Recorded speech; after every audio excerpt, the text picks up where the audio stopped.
Badasi pagi ini dari pukul 7 sampai pukul 2 siang. Sebelumnya boleh Mbak sebutkan nama dan tanggal lahirnya Mbak? Nama saya Depanas, tanggal lahir 8 Oktober tahun 2000. Boleh saya lihat belakangnya ya Mbak? Baik, dengan Mbak Depa. Jadi Mbak, di sini saya akan melakukan pengkajian kepada Mbak, yaitu saya akan bertanya terkait keluhan dan juga kondisi yang Mbak sedang alami sekarang. Nah, untuk waktunya itu kurang lebih 10 sampai 15 menit Mbak. Apakah Mbak bersedia? Ya, boleh Mas. Baik, kita mulai ya Mbak. Sebelumnya tadi Mbak Depa bilang tanggal lahirnya itu tahun lahirnya di 2000 ya Mbak? Iya. Berarti sekarang usianya 25 tahun Mbak? Benar ya Mbak? Untuk statusnya apakah Mbak sudah menikah Mbak? Belum pernah menikah. Belum menikah ya Mbak? Mbak. Untuk perasaan yang Mbak rasakan akhir-akhir ini bagaimana Mbak? Kalau sekarang sih saya merasa agak cemas ya Nas, agak sedih juga sih karena diagnosis dari dokter kemarin. Baik, berarti Mbak ada perasaan sedih dan juga cemas ya Mbak? Itu sejak didiagnosis oleh dokter ya Mbak? Sejak, ya betul. Ya baik. Untuk perasaan sedih dan cemas yang Mbak rasakan itu terkait dengan penyakit yang Mbak rasakan itu tepatnya terkait apa Mbak? Semuanya sih, mulai dari diagnosis tadi sampai dengan pengobatan, kan pengobatannya lama ya Nas, jadi saya cemasnya di situ. Baik Mbak, Mbak yang sabar ya Mbak. Saya mengerti pasti itu sangat berat untuk Mbak ya. Nah, untuk mengatasi perasaan sedih dan juga cemas yang Mbak rasakan tersebut, apa Mbak yang Mbak lakukan? Kalau saya biasanya kalau ada dokter ya saya konseling dengan dokter saya, atau kalau enggak itu saya nulis di buku jurnal di. Baik, berarti Mbak konsultasi dengan dokter Mbak atau juga membuat jurnal gitu ya. Baik, itu sudah bagus ya Mbak. Mbak dengan membuat jurnal bisa mencurahkan perasaan Mbak, bisa membuat Mbak lebih tenang dan juga tidak lagi merasakan cemas dan juga sedih.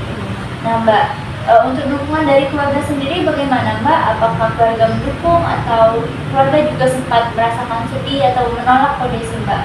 Kalau keluarga sih mendukung ya dari awal sampai akhir pengobatan, tapi kalau ibu saya sebenarnya dia masih agak sedikit denial, agak menolak gitu tentang kondisi saya.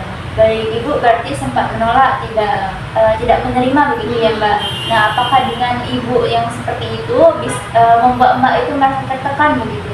Ya betul, kadang saya merasa kalau beda persepsi dengan ibu saya itu saya merasa agak gimana gitu ya. Cuman kan saya realistis saja, saya nggak mau bikin dia sedih. Baik Mbak, Mbak harus sabar ya Mbak untuk menghadapi Ibu Mbak. Semoga juga Ibu Mbak bisa paham dengan kondisi Mbak, kemudian bisa menerima dan juga selalu mensupport kondisi Mbak yang alami sekarang.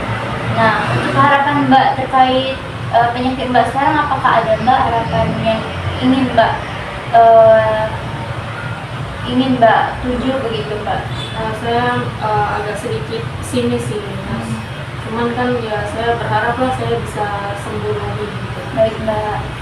Nah Mbak, untuk pengobatan Mbak kan tadi ada kemoterapi ya Mbak berarti. Nah, apakah ada efek samping Mbak terhadap tubuh Mbak? Ya kalau kata dokter juga sih ya Mas, badan saya kan jadi lebih kurus, terus kepala saya botak, terus sekarang saya jauh lebih pucet kalau kata orang-orang. Baik Mbak, apakah perubahan-perubahan tersebut membuat Mbak merasa lebih berbeda begitu Mbak melihat diri Mbak yang sekarang? Ya, jadi kalau saya lihat cermin itu saya nggak mau Mas. Saya kalau lihat cermin nanti saya nggak percaya diri lagi. Baik Mbak, Mbak harus sabar ya Mbak. Mungkin benar Mbak itu adalah efek samping dari pengobatan yang Mbak sudah jalani. Mbak harus sabar, kuat. Kemudian Mbak juga harus tetap selalu optimis, percaya diri dengan kondisi yang Mbak alami sekarang. Nah, untuk kesibukan Mbak sebelum Mbak didiagnosa penyakit ini apa Mbak? Apakah kuliah atau kerja? Sebelumnya saya kuliah, cuman setelah tamat saya kena diagnosis. Baik, berarti sebelumnya Mbak kuliah kemudian tamat dan didiagnosis oleh dokter terkait penyakit ini. Nah, apakah Mbak merasakan kehilangan peran Mbak setelah didiagnosis penyakit ini Mbak? Iya sih, setelah saya kena diagnosis saya jadi merasa agak hilang arah, hilang tujuan gitu mas. Baik, Mbak, Mbak harus sabar ya Mbak. Nah, bicara soal masa depan Mbak, bagaimana pandangan Mbak ke depannya Mbak terkait kondisi Mbak? Saya agak pesimis sih, cuman ya itu saya berharap kedepannya saya bisa jauh lebih kuat, saya bisa sembuh lah kalau bisa mas. Baik, berarti Mbak sempat merasakan perasaan tidak berdaya begitu Iya, ya Mbak? Iya, baik Mbak. Pada saat didiagnosis pertama kali oleh dokter, bagaimana Mbak tanggapan Mbak? Sudah pasti sedih sekali ya mas, kenapa saya harus kena penyakit ini gitu. Itu sih yang bikin Apakah Mbak langsung menerima atau Mbak sempat tidak percaya begitu Mbak? ya, saya sempat tidak percaya waktu didiagnosis dokter. Baik, sempat tidak percaya Mbak. Ya, Untuk sekarang apakah Mbak sudah menerima, sudah percaya begitu dengan kondisi yang Mbak alami? kalau sekarang kan seiring berjalannya waktu saya sudah mulai adaptasi, saya mulai menerima, mungkin ini keputusan yang terbaik dari Tuhan. Baik Mbak, Mbak yang sabar ya Mbak. Nah, terkait dengan kondisi Mbak, apabila Mbak sedang merasakan marah atau kecewa, berarti Mbak membuat journaling begitu ya Mbak. Nah, itu juga sudah bagus. Jadi apabila Mbak sering merasakan kecewa, sedih, kemudian marah, Mbak bisa meneruskan untuk membuat jurnal atau menulis perasaan yang Mbak sedang rasakan. Dengan begitu Mbak bisa mengungkapkan perasaan Mbak dan membuat ya jadi lebih baik Mbak, sudah bagus. Nah, untuk hubungan Mbak dengan keluarga Mbak sendiri, kemudian dengan teman-teman itu bagaimana Mbak? Kalau dengan keluarga, khususnya ibu saya ya jelas baik-baik saja ya, karena kan dia yang selalu menemani saya pengobatan. Kalau untuk teman-teman juga masih sering kami kontakkan, tapi mungkin tidak sesering dulu waktu saya sehat.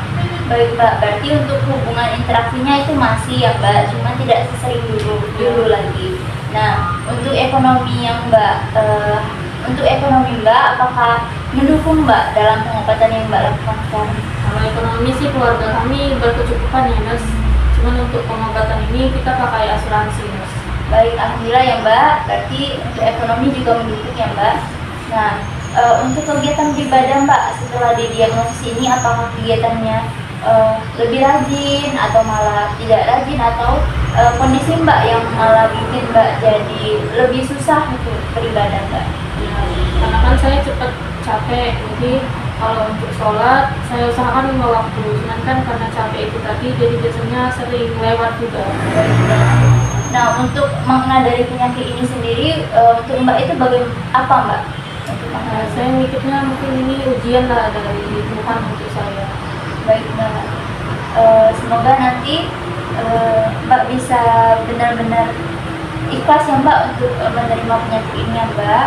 Nah, untuk kedepannya Mbak, apakah Mbak ada harapan sendiri terkait kondisi Mbak sekarang, atau harapan terkait dengan yang ingin Mbak lakukan begitu Mbak? Untuk harapan sih saya berharap saya bisa lebih dekat dengan keluarga saya. Saya juga bisa berharap hidup saya ataupun saya mati dalam keadaan yang tenang mas. Baik Mbak, mungkin untuk pengkajiannya kita cukupkan sampai di sini dulu ya Mbak.